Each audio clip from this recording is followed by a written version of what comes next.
Doctor आमरियन Mehta एक जवान history offer पुराने किस्सों के गवेवाने थे। एक दिन एक खत के यह बनारस के हवेली शोरमकुंड का न्योता वॉज एक पुरानी शायद गोस्टिया हवेटो। आमरियन उत्लुकिंग हित था। आमरियन उत्सुक वॉज गोस्टिया दैट ए विश्वास नोलिन हैपेंड, लेकिन 300 लुकिंगल पुरानी हवेली। यह इंटरेस्टिंग वॉज। बनारस मैं आ रहा हूं। धट ने अपना बैग पैक किया, एक नए रोमांच के लिए तैयार। निमंत्रण में अनकहे गोइंग ने और छिपे हुए रहस्यों का जिक्र वॉज। आमरियन मुस्कुराओर। खुगोइंग और भूत क्या कॉम्बिनेशन है? वह किसी भी चीज के लिए तैयार था। याद अटे ऐसा ही लग रहा वॉज। ट्रेन का सफर लंबा था लेकिन एडवेंचर वॉज। अमरियन ने हवेली की कल्पना ऑफ। क्या यह फेरावनी आइटगी? क्या भूत इठंगे? वो अपने ही खोलों पर हंस पड़ा। वह एक हिस्ट्री ऑफर था। गोस्टों का 100 डागर नॉनलीन। बनारस रंग और अंबाजों का शहर वॉज।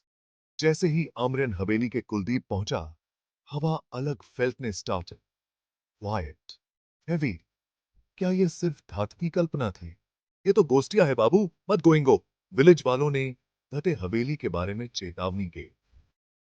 अमरियन बस मुस्कुराओ। ये कहानी और तो रोमांच का हिस्सा बस। वह ट्रू चाय का पता स्टार्टने के लिए दृढ़ हुआ।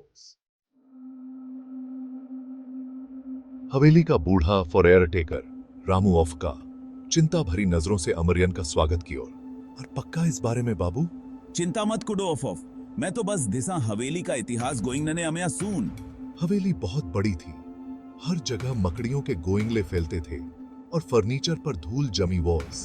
आमरियन को ठंड लग रही वॉज। क्या यह हवा थी या कुछ और? धटने या एह लुकिंग्स झटक दी और अब घूमिंदे का समय। जैसे ही आमरियन चला, धट ने फुसफुलुकिंग हट हर्ड। धीमी हल्की फुसफुलुकिंग हट। वह रुक गया। सुनने स्टार्टेड। साइलेंस। हवा ही भी, लेकिन मन ही मन धट की रीढ़ की हड्डी में सिवरन डॉट थ्रू। हवेली एक भूल भुलैया की तरह थी, जिसमें हर मोड़ पर एक नया रहस्य छिपा था। एक के बाद एक कमरा, हर एक का अपना इतिहास और अपनी कहानियां। हर कमरे में एक अलग समय की झलक मिलती थी। आर्यन को पुरानी किताबें, धूल भरी पेंटिंग्स और पुराना फर्नीचर मिला। ये सब चीजें उसे एक अलग युग में ले जा रही थीं। उसे ऐसा लग रहा था जैसे वह समय में पीछे जा रहा हो, जैसे वह उन दिनों का हिस्सा बन गया हो।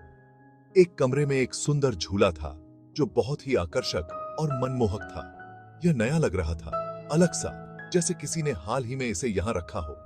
आर्यन ने उसे हल्के से छुआ।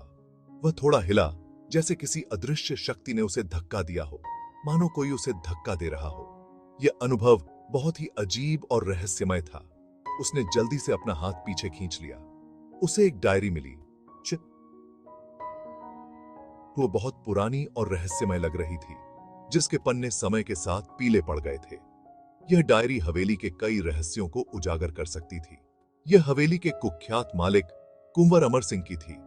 उनकी तस्वीरें और कहानियां हवेली की दीवारों पर बिखरी हुई थीं।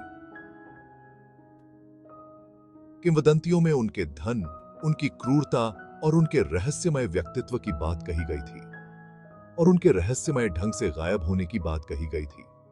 यह हवेली आज भी उन रहस्यों को अपने अंदर समेटे हुए थी। आर्यन ने हवेली को एक्सप्लोर करते हुए कई दिन बिताए। हर कोने में छिपी कहानियों को जानने की उसकी जिज्ञासा उसे हर दिन कुछ नया सिखा रही थी। उसने कुंवर अमर सिंह के जीवन, उनके प्यार, उनकी वीरता और उनके संघर्षों के बारे में जाना।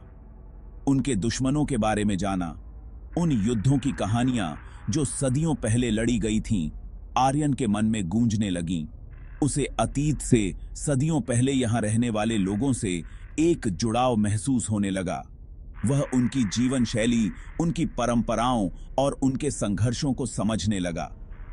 एक रात उसने एक परछाई देखी। वह परछाई उसे कुछ कहने की कोशिश कर रही थी। एक लंबा, भव्य व्यक्ति दालान से नीचे चला जा रहा था। उसकी चाल में एक अजीब सी शांति और गरिमा थी। आर्यन ने अपनी आंखें मली। वह चला गया था। क्या वह वास्तव में वहां था या यह सिर्फ एक भ्रम था? क्या उसने कल्पना की थी? उसने हंसी सुनी। वह हंसी उसे और भी उलझन में डाल रही थी। एक औरत की हंसी खाली हॉल में गूंज रही थी। वह हंसी हवेली की दीवारों से टकराकर लौट रही थी। इससे उसकी रीढ़ की हड्डी में ठंडक दौड़ गई। वह हंसी उसे किसी अनजाने खतरे का संकेत दे रही थी। अगर वह यह सब अपनी कल्पना कहकर टालना चाहता, तो भी बढ़ती बेचैनी को वह नजरअंदाज नहीं कर सका। उसके मन में कई सवाल उठने लगे, तो भी बढ़ती बेचैनी को वह नजरअंदाज नहीं कर सका। हवेली के रहस्यों ने उसे अपनी ओर खींच लिया था और वह जानता था कि उसे इन सवालों के जवाब ढूंढने होंगे। कुंवर अमर सिंह के बारे में स्थानीय लोगों के पास कई कहानियां थीं।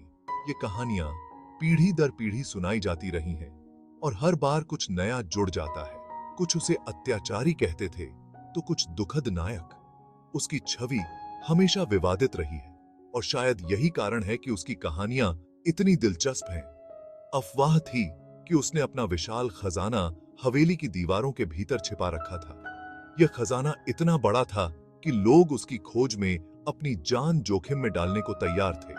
एक कहानी में एक गुप्त रास्ता का जिक्र था जो एक छिपे हुए कक्ष की ओर जाता था।